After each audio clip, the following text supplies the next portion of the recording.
Hello, welcome back to my channel. My name is Jonna. Today I wanted to talk about rebuilding safety in the body.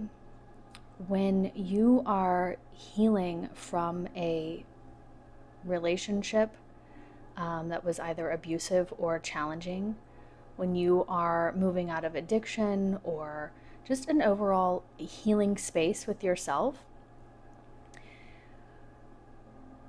working to have a balanced and healthy relationship with the body can be very overwhelming. It is a massive challenge, I believe, especially in the beginning. It is something that is a choice to make because it's a lifestyle change. So once you make the choice of, I'm going to work to find safety in the body, work to balance my nervous system, that becomes a choice that you make for yourself every single day. Your nervous system ebbs and flows, you go flight and flight, freeze, all of these things. But when you are coming into that space of regulation, you're working to move through the emotions that are arising. So when you hit that fight and flight moment, when you hit that trigger moment, you're working to move through what's coming up in that exact moment in time. And this takes practice. For some of us, this can take years to rebuild that communication to the body or to even build it in the first place. For myself and my personal experience, it was a rebuilding. I was very lucky in that when I was younger, I was taught by my parents to very much listen to the needs of my body. Listen to my body, slow down, rest when I needed, eat when I needed, drink when I needed. And so my coming back to my relationship with my body was a rebuilding and a strengthening of what I had been taught as a child. I had that very unique experience as a child to be taught that, to listen, that need of listening to my body. So when you are learning to listen to the body, it's a lot. You're hearing the voices of everyone else over yourself because you have been allowing those voices to be louder in your mind. So it's a matter of slowly coming down and gently picking through those voices. And as you hear those voices, hearing the things in the mind that say one thing or another and deciphering what to listen to, deciphering which voice to pick up, a narrative or a philosophy that then becomes your voice. For example, when I started my healing journey after my divorce, and I was working very closely with my therapist, sometimes several times a week, her narrative and her message to me at the end of every call was, be gentle with yourself. And that was a voice that I picked up. I heard her voice in my head for years. Be gentle with yourself. Jonna, be gentle with yourself. Be gentle with yourself. Until over time, her voice became my own. So now when I'm in a trigger moment, I hear my voice saying to me, Jonna, be gentle. And so I can identify, okay, I'm getting triggered. I don't need to be hard on myself. I don't need to be hard on this person. I don't need to be rough with this scenario. I can just identify that I'm being triggered, and that's okay.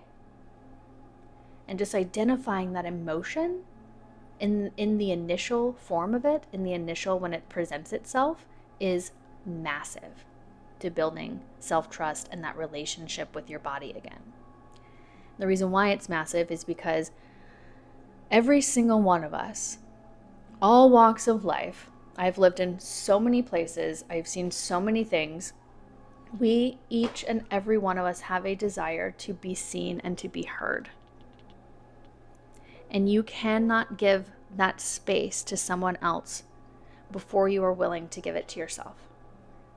So you can't sit down with a friend and see them fully, or your partner and see them fully, or your children and see them fully, until you have sat down and fully witnessed and seen yourself. Until you can help to identify your own emotions.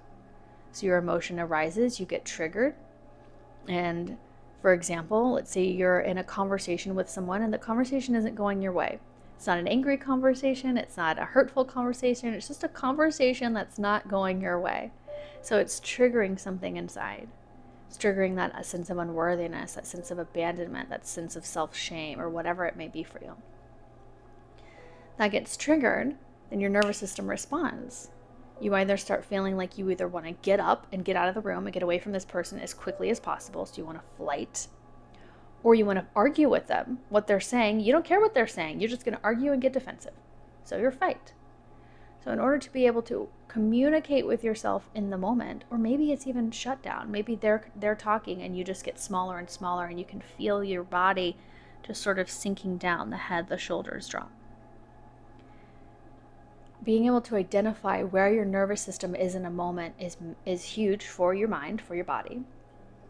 It's huge for that self-awareness and mindfulness. So when you're in that moment and you're having that conversation that is not an unpleasant conversation, it's just not going your way, so you're getting triggered, and you want to get up and get away from that person as soon as possible, that's an opportunity to communicate and to see yourself.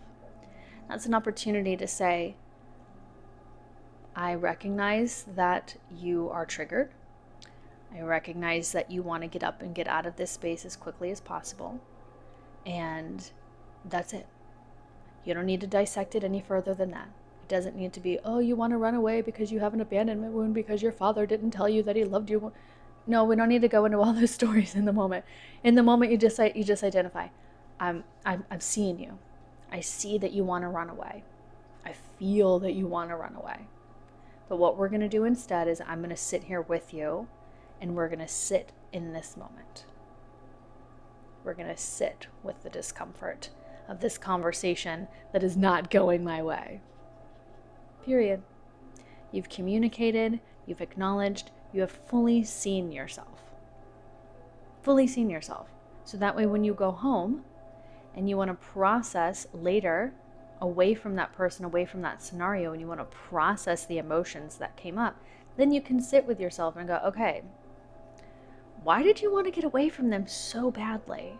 This person is a friend, you know them. You weren't in any immediate danger, so what was going on here? And then you can unpack. Oh yeah, I have this fight or flight response because I wanted to, now my nervous system is in flight. I want to get away from this person. I want to run and hide because it was triggering an inner wound inside of me of abandonment. Okay. And then therefore you've seen yourself again. So first you see yourself by just identifying where the nervous system is in that moment, in that conversation. Then later, or in the moment, you identify yourself as what you're feeling and why. And then you can sit with it and go, okay, so in that moment, and it's not really that you want to go back and forth and replay a whole bunch of scenarios, because you want to live in the present moment. You want to be in the present moment. You don't want to continue to relive the past and rehash the past over and over again. That's what also will keep your nervous system looping and damaging, or in a dysregulated, looped state. So after you've seen yourself and you've identified the fight and the flight, you've identified the nervous system, you've identified the emotion, you've identified the wound, then comes the work to repair the wound. Got a wound of abandonment. Let's use that as an example. So you have an abandonment wound based off of your last relationship, or based off of something your parents did when you were a child, or based off of something that you don't even carry. Perhaps it wasn't even an experience for you, and you're carrying it through your lineage, through your parents' experience. So you can rewrite, because even if it's coming from someone else, it is still a story in your body. It's still a story in your cells, in your fascia, that is moving and circulating through your body, that you have an abandonment wound and everybody's going to leave you and nobody loves you, and therefore you have to run away and hide real quick. So then you can rewrite the story. You can say something to yourself like, I will not abandon you, or anything else, I guess, that comes up. Nothing else is coming up in the moment to just give it as an example. But you can rewrite the story that feels right for you. You can use it as an affirmation. And I very firmly believe in affirmations. I believe that they work. I believe that a huge part of relating to yourself and having a better relationship with yourself begins with communication and comprehension. And when you are communicating with yourself, I see you, and you are comprehending, I'm in a dysregulated nervous system state right now, then you can rewire the story. You can either lay down with a yoga nidra and completely settle it into mind, body, spirit, or you can do it just sitting wherever you're sitting. And I believe in affirmations. I believe that they connect, especially when you speak them out loud, using the vibration of your voice, using your breath. These are two things that are unique for you. So when you speak, I will not abandon you.